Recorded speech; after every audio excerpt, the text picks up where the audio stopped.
Hello everyone, welcome to smart and real. आज हम इस टॉपिक की बात करने वाले हैं, बहुत ही ज़्यादा इंपॉर्टेंट है, एग्जाम के पॉइंट ऑफ व्यू से बहुत इंपॉर्टेंट है और नॉलेज पर्पस के लिए भी बहुत इंपॉर्टेंट है। आपने रिसेंटली सुना होगा कि यूनाइटेड नेशंस ऑर्गेनाइजेशन संयुक्त राष्ट्र संघ ने 2015 से लेकर 2030 तक के लिए सस्टेनेबल डेवलपमेंट प्रोग्राम का लक्ष्य निर्धारित किया है, एक टारगेट सेट किया है सतत विकास कार्यक्रम का। और ये जो सस्टेनेबल डेवलपमेंट प्रोग्राम है उसमें उसने 17 टारगेट लिए हैं, 17 लक्ष्यों को निर्धारित किया है और 2030 तक उसे पूर्ण करना है, ऐसा उसने शपथ लिया है, प्लेज किया है।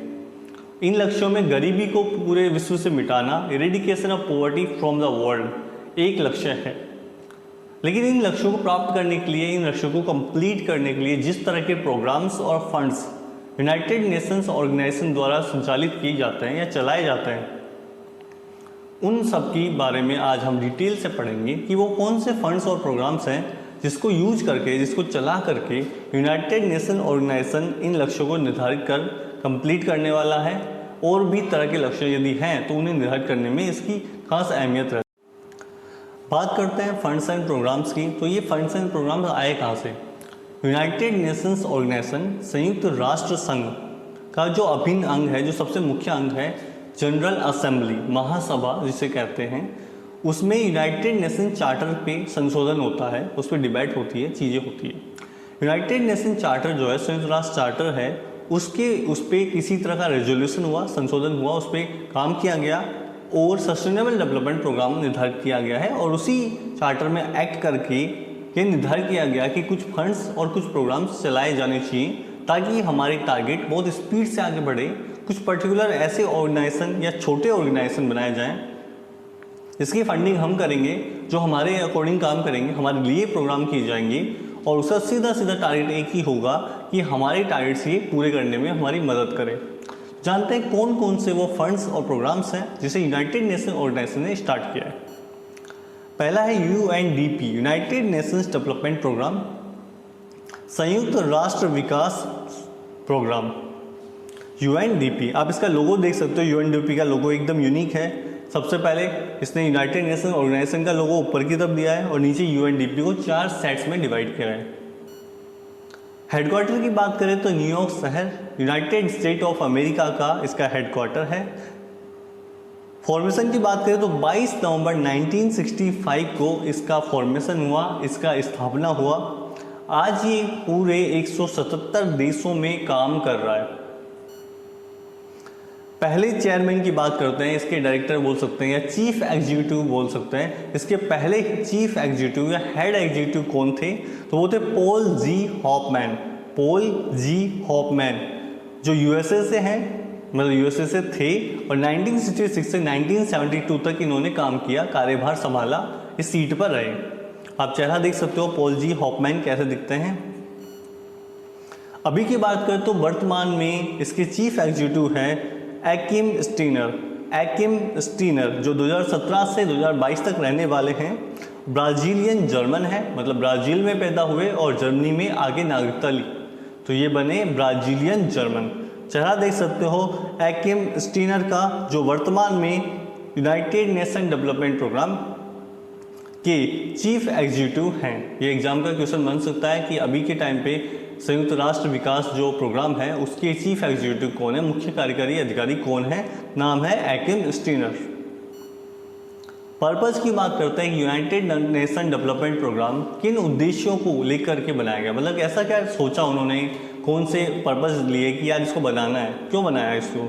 उसका रीज़न था कि हमने जो पर्पस छोड़े वो थे रिड्यूस पॉवर्टी, भैया गरीबी को मिटाओ, गरीबी बहुत है इसको कम करो, वर्ल्ड की गरीबी को कम करो।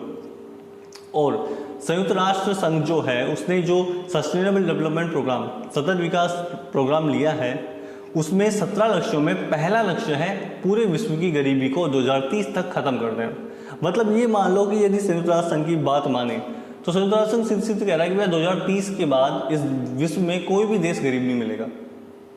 अब देखते हैं लक्ष्य कितना निर्धारित हुआ है, उसका कितना पूरा हो पाता है, बट पर्पस तो यही है कि गरीबी मिटाओ। दूसरा रिड्यूस इनइक्वालिटी।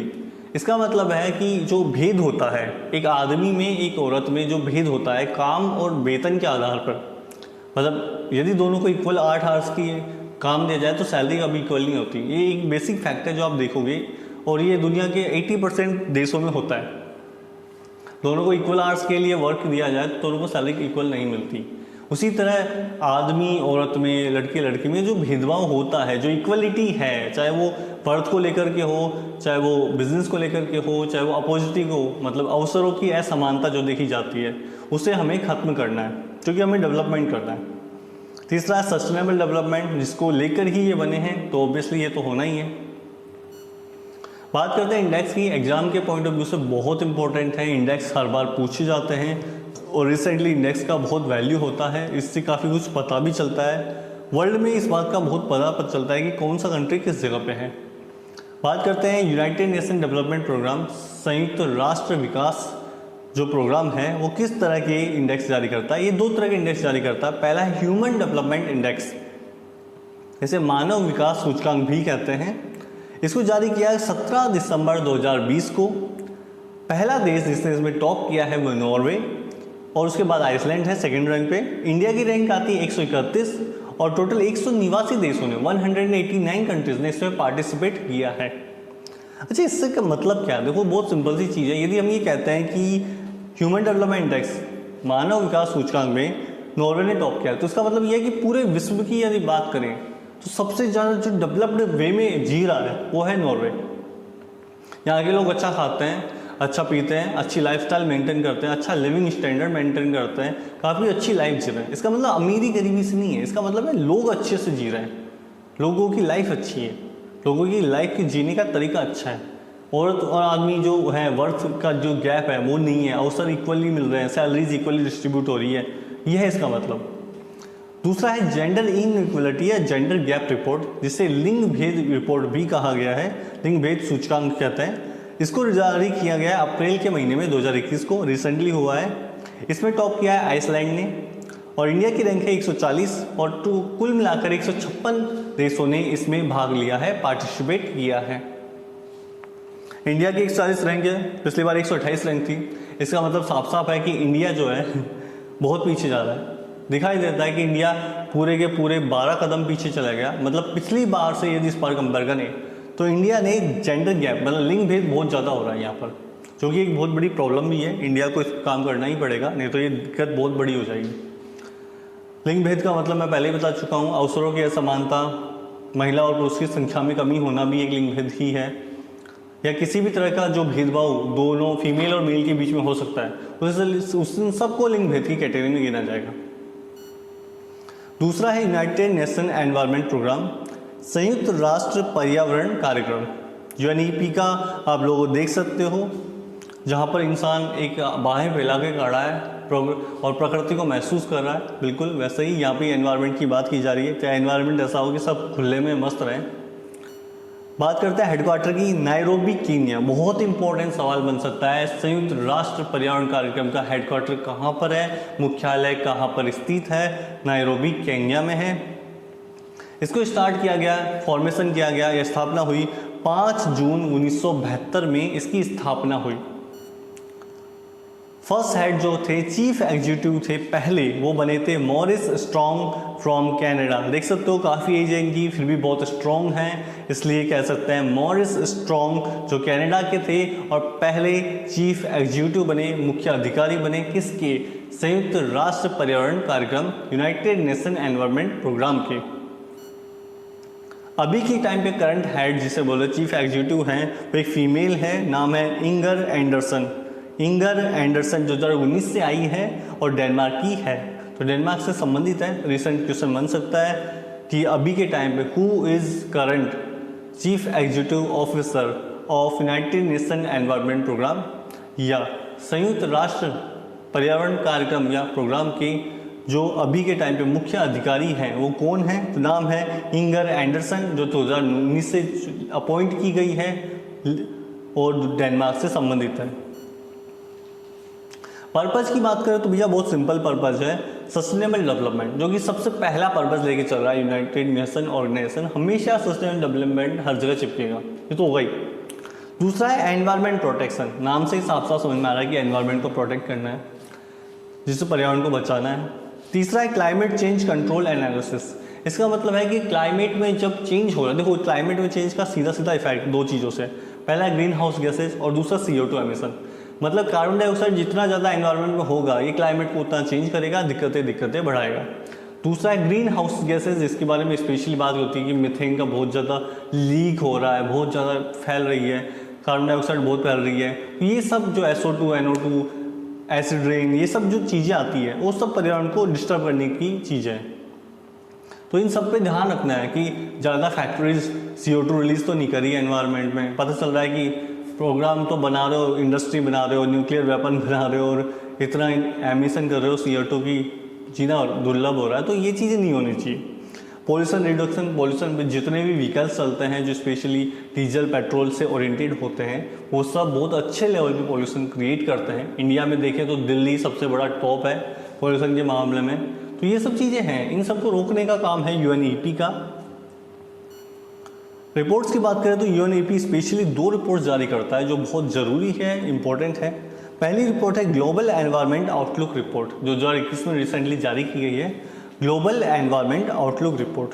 देखिए इसमें साफ साफ कहा है कि 1.4 मिलियन पीपल ऐसे हैं जो ऐसी बीमारियों से मरते हैं जैसे डायरिया, पैरासाइट, जिसे बचाया आसानी से जा सकता है। मतलब आप ये समझ लो कि प्रिवेंटेबल का मतलब है ऐसी बीमारी से बचा भी जा सकता है। यदि एनवायरनमेंट ठीक होता, यदि एनवायरनमेंट थोड़ा बढ़िया होता तो हम आसानी से उस बीमारी से बच सकते थे। उनसे भी लोग मर रहे हैं और मरने वालों की संख्या तो देखो 1.4 मिलियन, और 9 बिलियन पीपल ऐसे हैं जो मानव द्वारा निर्मित मैन मेड पॉल्यूशन से मर रहे हैं। मतलब जितना प्रदूषण एक आदमी मतलब कंट्रीज कर रही है उससे तो 9 मिलियन लोग 2015 में मरे हैं।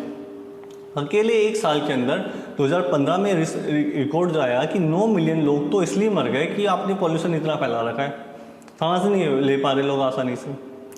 अभी दिल्ली की बात करें तो दिल्ली में रिसेंटली ऐसा हुआ था, जब कोविड नहीं आया था उससे पहले दिल्ली की बहुत बुरी हालत हो गई थी, बहुत पॉल्यूशन हो गया, स्मोक टावर लाए गए और ये सब कहा गया कि बहुत ज़्यादा दिक्कत हो रही है। तो ये सब चीज़ें हो रही हैं तो ऑब्वियसली काफ़ी लोग बुरी तरह बीमार भी पड़े होंगे।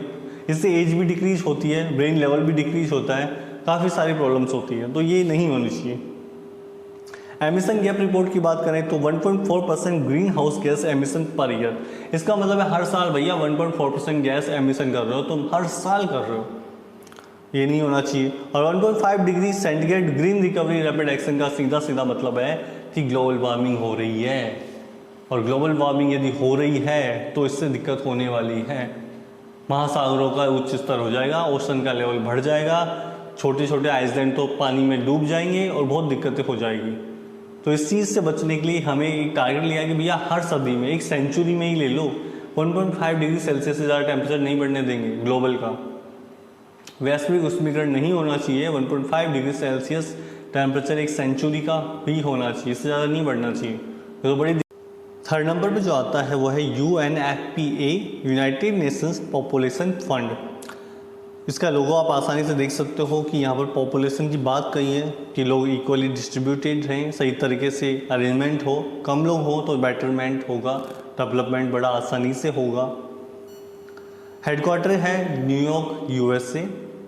फॉर्मेशन हुआ 1961 में, इसकी स्थापना कर दी गई। पहले जो चीफ एग्जीक्यूटिव ऑफिसर हैं, मुख्य अधिकारी हैं, उनका नाम था राफेल एम सेलस, जो फिलीपाइंस से थे। राफेल एम सेलस फिलीपाइंस से थे और ये पहले चीफ एग्जीक्यूटिव थे किसके? यूनाइटेड नेशन पॉपुलेशन फंड के। अभी के टाइम पे वर्तमान मुख्य अधिकारी या चीफ एग्जीक्यूटिव ऑफिसर जो है उसका नाम है डॉक्टर नटालिया कैनेम, जो पनामा से है। डॉक्टर नटालिया कैनेम पनामा से।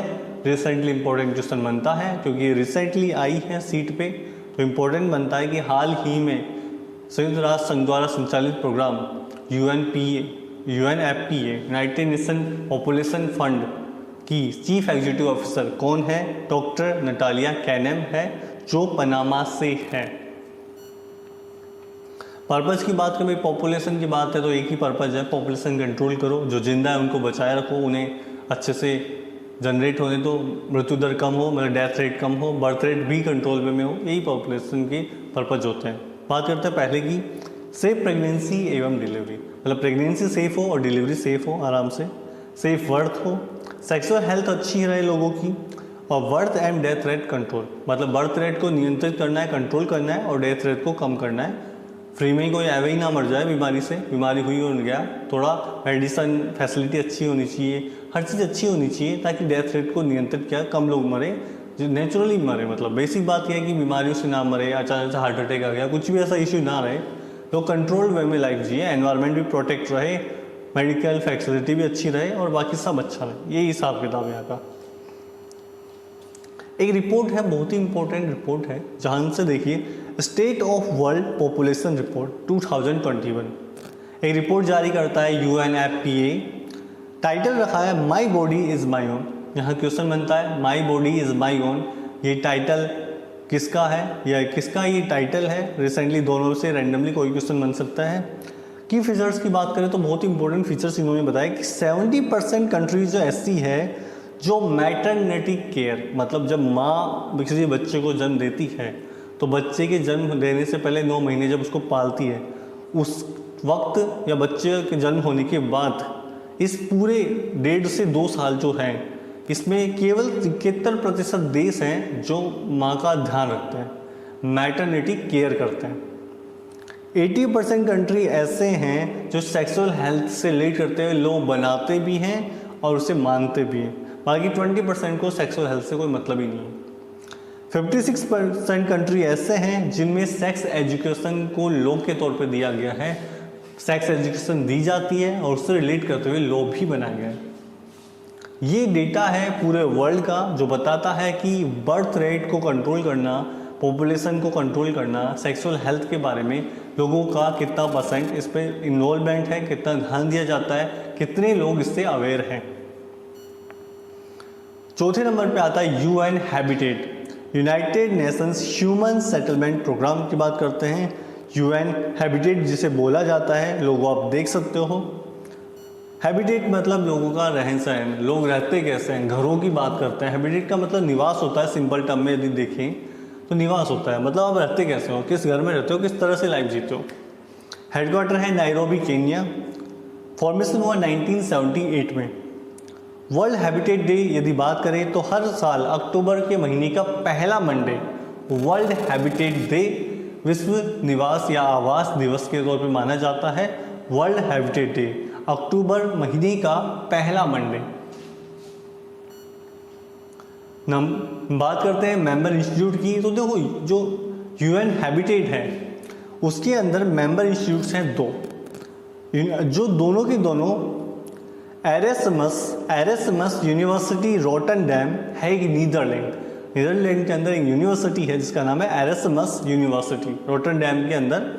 उसमें 2 इंस्टीट्यूट हैं जो UN हैबिटेट के काम करते हैं। क्या काम करते हैं? पहला इंस्टीट्यूट है institute of housing urban development studies. जितने भी सिटी एरिया है जो भी डेवलपमेंट से रिलेट करते, अर्बन से रिलेट करते हुए सिटी एरिया है, उनका जो डेवलपमेंट हो रहा है, स्पेशली हाउसिंग का, लोग रहते कैसे हैं और कितना बेहतर घर बना रहे हैं, कितने लोगों के अच्छे घर हैं, कितने एवरेज घर हैं, कितनों के घटिया घर हैं, इससे रिलेट करते हुए जितनी भी स्टडीज़ हैं उसका काम ये देखेगा। दूसरा है international institute of social studies. अच्छा, दूसरा सोशल स्टडीज़ का मतलब सामाजिक विज्ञान का अध्ययन नहीं है। सोशल स्टडीज़ का मतलब है लोगों की सोसाइटी से रिलेट करता हो। कितने ऐसे जगह हैं जहाँ पर लोग सोसाइटी के तौर पे रहते हैं, इंडिविजुअल नहीं रह के सोसाइटी के तौर पे रहते हैं, सोशली लाइक, क्योंकि जब एक सोसाइटी की बात की जाती है तो ये माना जाता है कि उनकी हैबिटेट एकदम इक्वल है। मतलब एक बड़ी सोसाइटी के अंदर जितने भी घर होते हैं उन सबके एक ही जैसा फॉर्मेट के घर होते हैं, तो हैबिटेट तो इक्वल हो गया। तो एक तरह ऐसा कितनी जगह पे हो रहा है जहाँ पर लैंड भी बच रहा है, लोग इक्वली हैबिटेट मतलब एक जैसा निवास स्थान भी है और एक साथ लोग रह रहे हैं। इस चीज़ को रिलेट करते हुए डेटा दिखता है कि कितने देशों में ऐसा हो रहा है।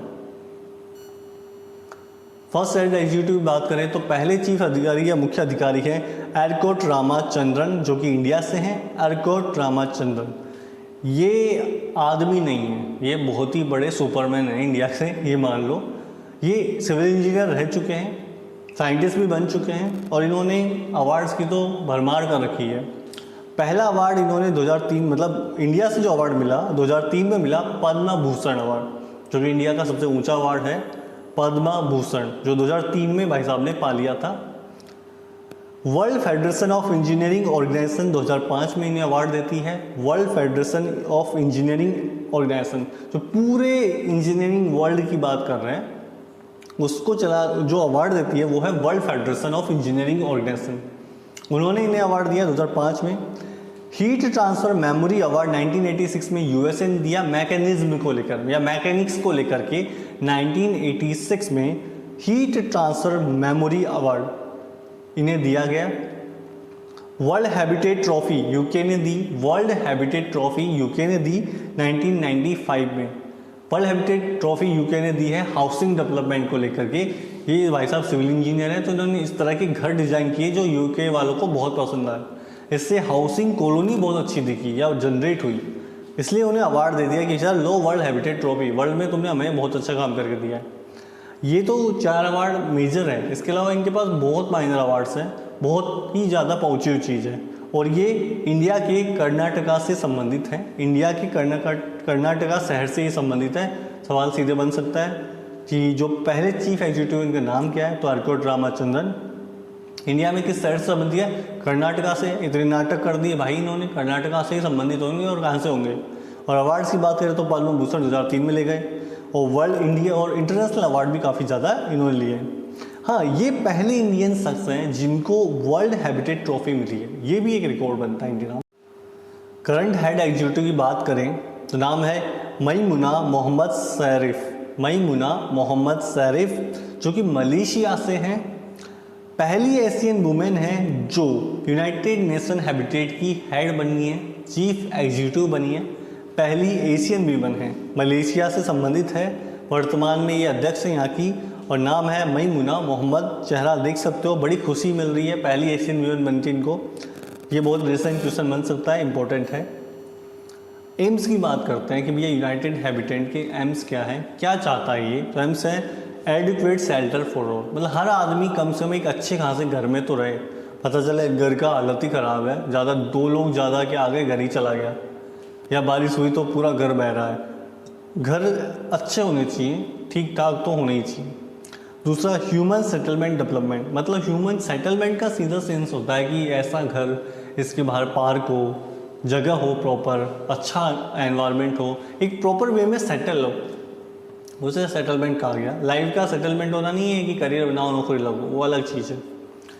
तीसरा है सोशल एंड एनवायरनमेंट ग्रोथ। इसका सीधा सीधा मतलब है कि आपका लिविंग स्टैंडर्ड अच्छा होगा तो सोशलाइजिंग अच्छी होगी। मतलब आप बच्चे जिस एनवायरनमेंट में पलेंगे बढ़ेंगे वो सोशल एनवायरनमेंट की बात हो रही है। किस घरों को देखते हुए बढ़ेंगे, कैसे लाइफ जिएंगे और कैसे लोगों से इंटरेक्ट करेंगे। गाँव का पैदा होने वाला बच्चा और सिटी के कॉलोनी में पैदा होने वाले बच्चे की जो सोशल एनवायरनमेंट होता है वो काफ़ी डिफरेंट होता है। तो इसी तरह की चीज़ों को हमें बेटर करना है ताकि हर कोई अच्छे सोशल एनवायरनमेंट का हिस्सा बने। एक रिपोर्ट और जारी करता है ये यूनाइटेड नेशन हैबिटेट, जिसका नाम है वर्ल्ड सिटीज़ रिपोर्ट, जो पूरे विश्व की सिटीज़ को देखता है और बता करता है कि कौन सी सिटीज़ हैं जिसके डेवलपमेंट काफ़ी अच्छे हैं। इंडिया से बेंगलोर शहर चुना गया है। तो बात करते हैं वर्ल्ड सिटीज़ रिपोर्ट की, तो इसमें ये कहा गया कि भैया सीधी सी बात है, कौन से शहर है जो कंट्रीज़ के काफ़ी अच्छी कंडीशन में है, उसी का ये हर साल डेटा देता है। 5वां है United nation international children and education fund. तो यूनिसेफ का नाम सब जानते हैं। यूनिसेफ का सीधा सीधा मतलब है ये बच्चों का ध्यान रखता है। बिल्कुल, ये बच्चों की दाइमा है, बच्चों का ध्यान रखने का काम इनका रहता है, बच्चों की बेबी सिटिंग कर रहा है, सीधे सीधे शब्दों में आप समझ सकते हो। ये एक फंड है, पूरा का पूरा फंड मतलब पैसा, फंड है। हर कंट्रीज़ को फंड देती है, जो भी यूनाइटेड नेशन की सदस्य देश है अपनी इच्छा से देती है, कोई रिक्वायरमेंट नहीं है, कोई ज़बरदस्ती नहीं करता, खुशी से सब देते हैं। ये एक इमरजेंसी चिल्ड्रन फंड है। ये बहुत इंपॉर्टेंट चीज़ है कि इमरजेंसी चिल्ड्रन फंड है। जब चिल्ड्रन की लाइफ को एकदम ही ख़त्म होने लगे, बहुत ही ज़्यादा बुरी हालत हो, तो ये काम करते हैं, फंड देते हैं। काफ़ी अच्छा काम कर भी रहे हैं, इन्हें अप्रिशिएट भी मिलना चाहिए। लोगों आपने देख ही लिया। हेडवाटर है न्यूयॉर्क शहर यूएसए। फॉर्मेशन हुआ 11 दिसंबर 1946 को। पहले चीफ एग्जीक्यूटिव जो थे उनका नाम था Morris petty from Sweden. Morris petty from Sweden, देख लो इनको, ये बच्चों के मसीहा बन के आए थे शुरुआत में। वर्तमान में जो चीफ हेड हैं उनका नाम है टोरे हैट्रन, नॉर्वे से हैं, टोरेन हैट्रन। तो टोरे हैट्रम जो है वो नॉर्वे से हैं और ये रिसेंटली बने और ये एकदम अच्छा खासा क्वेश्चन बन सकता है कि भैया जो चीफ एग्जीक्यूटिव ऑफिसर हैं यूनिसेफ के वो बदल चुके हैं, अब जो चीफ एग्जीक्यूटिव हैं उनका नाम है टोरे हैट्रन।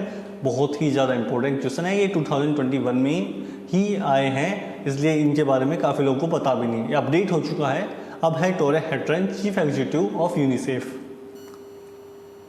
फंक्शंस की बात करते हैं, काम की बात करते तो करता क्या है, तो भैया save children life from disease and mail nutrition.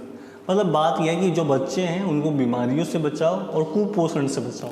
बच्चे मेल न्यूट्रिशन का शिकार ना हो, कुपोषित ना रहें, अच्छे से खाएं, अच्छे से बढ़ें। दूसरा है प्रोटेक्ट चिल्ड्रंस राइट। बच्चों के कुछ अधिकार होते हैं कि भैया एजुकेशन का अधिकार है कि पेरेंट्स से उनको अच्छे से टाइम मिले, अच्छी एजुकेशन मिले, वो अच्छा फूड खाएं, ये सब उनके बेसिक राइट्स माने जाते हैं, तो उन सब का ध्यान रखना भी इसका काम है। दूसरा है जब बच्चा बचपन से लेकर एडोलसेंट में जब किशोर हो जाता है, जब वो 12-13 साल का हो जाता है, तब तक बच्चे की हर ज़रूरत को लिए यूनिसेफ तैयार रहता है, चाहे वो एजुकेशन रिलेटेड हो, चाहे मेडिकल फैसिलिटी हो, चाहे वाटर फैसिलिटी हो, चाहे फूड फैसिलिटी हो, किसी भी तरह की डिमांड हो बच्चों की, वो यूनिसेफ पूरी करता है। स्पेशली कुछ कंट्रीज़ हैं, अफ्रीकन कंट्रीज़, उसमें तो बहुत ज़्यादा है, कुछ एशियन कंट्रीज़ हैं जहाँ भी यूनिसेफ काम करता है। तो ये काम रहेगा बच्चों से रिलेट करते हुए सारा काम, जो भी बच्चे को चाहिए सब देगा यूनिसेफ। एक रिपोर्ट जारी करता है state of world children. State of world children का मतलब है ये बताता है कि हर देश के चिल्ड्रन कितना अच्छा कर रहे हैं, किस देश के चिल्ड्रन का बिल्कुल ही बुरा हाल है और किस देश के चिल्ड्रन काफ़ी अच्छी कंडीशन में है, उससे रिलेट करते हुए रिपोर्ट जारी करता है, फैक्ट्स दिखाता है। छठा है World Food Programme WFP, World Food Programme, जिसमें खाने की बात हो रही है। जो खाने के शौकीन लोग हैं उनके लिए बेस्ट है प्रोग्राम, देख सकते हैं फोटो में भी। स्पेशली इन्होंने व्हीट या मेज़ जिसे मक्का या गेहूँ बोलते हैं उससे रिलेट करते हुए दिखाया गया है वर्ल्ड फूड प्रोग्राम। हेडक्वार्टर रोम में है, इटली में है, ये ध्यान रखना। हर किसी का हेडक्वार्टर न्यूयॉर्क शहर में नहीं है, ये रोम इटली में है। फॉर्मेशन है 19 दिसंबर 1961 को इससे फॉर्मेशन मिला या इसकी स्थापना की गई। एक और इम्पोर्टेंट सवाल, हाल ही में वर्ल्ड फूड प्रोग्राम को नोबेल प्राइज़ दिया गया है। हाल ही में वर्ल्ड फूड प्रोग्राम को, विश्व खाद्य कार्यक्रम को नोबेल प्राइज़ दिया गया है 2020 का स्वीडन के द्वारा। स्वीडन जो हर साल नोबेल प्राइज़ देता है, तो इस बार पीस प्राइज़ जो से बोला गया, नोबेल पीस प्राइज़ जो मिला है, शांति प्राइज़ बोल सकते हैं, या शांति के लिए नोबेल मिला है, वर्ल्ड फूड प्रोग्राम को मिला है। बहुत इंपॉर्टेंट सवाल है 2020 का, ये बहुत ध्यान रखना, बहुत इंपॉर्टेंट है। पहले चीफ एग्जीक्यूटिव ऑफिसर की बात करें तो ये है A.H. बोहेरमा, डच सिटीजन है। नाम है A.H. बोहेरमा, डच सिटीजन है। बड़ा खुश हुए थे ये जिस दिन इन्हें फूड प्रोग्राम का चेयरमैन बनाया गया, चीफ एग्जीक्यूटिव ऑफिसर बनाया गया। इन्हें सोचा खाने को बहुत सारा मिलेगा फ्री में, बड़े खुश है। फोटो में आप देख सकते हो A.H. बोहेरमा के नाम है A.H. बोहेरमा और ये डच सिटीजन है। अभी फ़िलहाल कौन है, तो फिलहाल जो चीफ एग्जीक्यूटिव ऑफिसर हैं उनका नाम है डेविड वीसली, जो कि USA हैं। डेविड वीसली, हैरी पॉटर में रॉन वीसली था, यहाँ पर डेविड वीसली है जो कि USA से हैं और फूड प्रोग्राम में ये चीफ एग्जीक्यूटिव ऑफिसर हैं या मुख्य कार्यकारी अधिकारी हैं। फंक्शंस की बात करें तो काम क्या करता है फूड प्रोग्राम, वही खाने पीने की बात है, सबको खाना दो, सीधी सी बात, एक ही पर्पज़, सबको खाना मिले।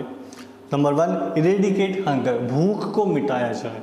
भूख का सेंस सीधा सा होता है कि काफ़ी सारे कंट्रीज़ ऐसे हैं जहाँ लोगों को बिल्कुल खाना उतना नहीं मिलता जितना उन्हें मिलना चाहिए। भूख का सेंस यहाँ ये है, ये नहीं कि बिल्कुल ही नहीं मिलता, ऐसा नहीं है। इंसान जब बहुत बुरी हालत में होता है तो कुछ भी खा लेता है। चाइना इसमें एक्सपर्ट है, चाइना ने ये प्रूव किया है कि खाया कुछ भी जा सकता है। उसी तरह आप ये कह सकते हो भूख का सेंस है कि जितना खाना मिलना चाहिए और जिस तरह का मिलना चाहिए वो मिल रहा है कि नहीं मिल रहा, और यदि वो नहीं मिल रहा तो वो भूख के अंदर ही माना जाता है। इसलिए इन्होंने कहा कि भूख को मिटाया जाए, इरेडिकेट हंगर। दूसरा है मेल न्यूट्रिशन, कुपोषण से बचाया जाए। जब भूख शांत नहीं होगी तो कुपोषण तो होगा ही, तो कुपोषण से भी बचाया जाए। तीसरा है कि भैया जो परिवार अपना खाना नहीं इकट्ठा कर सके, खरीद नहीं सकते या प्रोड्यूस नहीं कर सकते, क्योंकि इतनी बुरी हालत में, इतनी गरीबी में है कि वो अच्छा खाना जल्दी प्रोड्यूस नहीं कर सकते, अफोर्ड नहीं कर सकते, तो ऐसे लोगों को खाना दिया जाए या हेल्प की जाए। और पूरे वर्ल्ड को फूड क्राइसिस से बचाया जाए। देखो फूड क्राइसिस की बात आ रही है तो एक बात बता देता हूँ, खाने की क्या अहमियत है ये बात आप जाके किम जोंग की फैमिली से पूछो, नॉर्थ कोरिया से पूछो। नॉर्थ कोरिया में खाने की बहुत तंगी है। अंदाजन आप बेसिक बात करें तो यहाँ पर केला 30 रुपये पर किलो के आसपास मिल जाता है। यही केला आपको कोरिया में 350, 500 या 1000 रुपये किलो के आसपास मिलेगा। इतना ज़्यादा डिफरेंस आ जाता है। बहुत ज़्यादा भुखमरी है कोरिया में। नॉर्थ कोरिया खाने के मामले में बहुत बुरी हालत है। तो फूड क्राइसिस ऐसी चीज़ को कहते हैं जहाँ खाने की चीज़ें कम पड़ जाएँ, खाने वाले लोग ज़्यादा हैं और खाने की चीज़ें कम है। भाई अमीर को तो हर बार मिलता है, ये बात तो फैक्ट है। If you are a rich person, if you have so much money, आपको हर बार मिलेगा, वो मैटर नहीं करता। बट यदि एवरेज देखें, मतलब टोटल फूड और टोटल लोगों को यदि रेशियो में देखें तो क्या वैल्यू आ रही है। यदि 1 से कम आ रही है तो ये दिक्कत है, तो इसे क्राइसिस माना जाता है। और यदि 1 से ज़्यादा है तो ये ओके है। और एक और चीज़, according to global food crisis report, अभी रिसेंटली इन्होंने एक रिपोर्ट जारी की है जिसका नाम है ग्लोबल फूड क्राइसिस रिपोर्ट। उसमें उन्होंने कहा कि भैया 2019 का डेटा हमने जब देखा तो पता चला 135 मिलियन लोग ऐसे हैं जो फूड क्राइसिस के अंदर आते हैं। मतलब 135 मिलियन लोग ऐसे हैं जिनकी जनसंख्या के हिसाब से फूड नहीं मिल रहा, उन्हें खाना नहीं मिल रहा। और 2020 में पता चला कि ये 165 मिलियन लोग हैं जिनको खाना नहीं मिल रहा, जो फूड क्राइसिस के अंदर में आते हैं। अब फूड क्राइसिस के अंदर में आने का मतलब समझिए, एक साल के अंदर 30 मिलियन लोग बढ़ गए हैं जो खाना सही से नहीं खा पा रहे हैं, जो कि बहुत बड़ी प्रॉब्लम है, बहुत बड़ी प्रॉब्लम। ये चीज़ समझ लीजिए। वर्ल्ड फूड प्रोग्राम कैंपेन की बात करें, रिसेंटली एक इंडिया के अंदर वर्ल्ड फूड प्रोग्राम कैंपेन चलाया गया। ये एक एडवर्टीजमेंट सिनेमा प्रोग्राम था। इसका मतलब है टीवी पर एक एड की तौर पे आया एडवर्टीजमेंट के तौर पे से जनरेट किया गया। इसकी थीम या टाइटल रखा गया फीड आवर फ्यूचर, अपने भविष्य को खाना खिलाओ। फीड आवर फ्यूचर, अपने भविष्य को खाना खिलाओ। Against hunger and mail nutrition, जो कहता है कि भैया भूखमरी खत्म हो, कुपोषण खत्म हो। मेल न्यूट्रिशन और हंगर के अगेंस्ट चलाया गया अभियान है। इसे सिनेमा पर एक एडवर्टीजमेंट के तौर पे चलाया गया। टाइटल रखा गया फीड आवर फ्यूचर और ये चलाया वर्ल्ड फूड प्रोग्राम ने इंडिया के अंदर। वर्ल्ड फूड डे मनाया जाता है 16 अक्टूबर 2020 को। अक्टूबर के महीने में 16 तारीख को 2020 में वर्ल्ड फूड डे मनाया जाता है। और इस बार 2020 की जो थीम थी वो थी grow, nourish and sustain. Grow, nourish and sustain, आगे बढ़ो, अच्छे से पोषण प्राप्त करो और सस्टेन बनाए रखो। थैंक यू एवरीवन, आज के लिए इतना ही। इससे रिलेट करते यूनाइटेड नेशन ऑर्गेनाइजेशन का हमारा खुद का एक पर्सनल वीडियो है, आप उसे देख सकते हैं। ये उसके फंक्शंस के बारे में है। और भी चीज़ों की तरह वीडियो हमने बना रखे हैं। संघाई कॉर्पोरेशन ऑर्गेनाइजेशन को लेकर के बना लिए, इंटरनेशनल मॉनेटरी फंड है, वर्ल्ड बैंक है। तो जो भी आपको इन्फॉर्मेशन चाहिए इंटरनेशनल रिलेशन से रिलेट करते हुए वो आपको सारी यहाँ पर मिलने वाली है। Thank you everyone.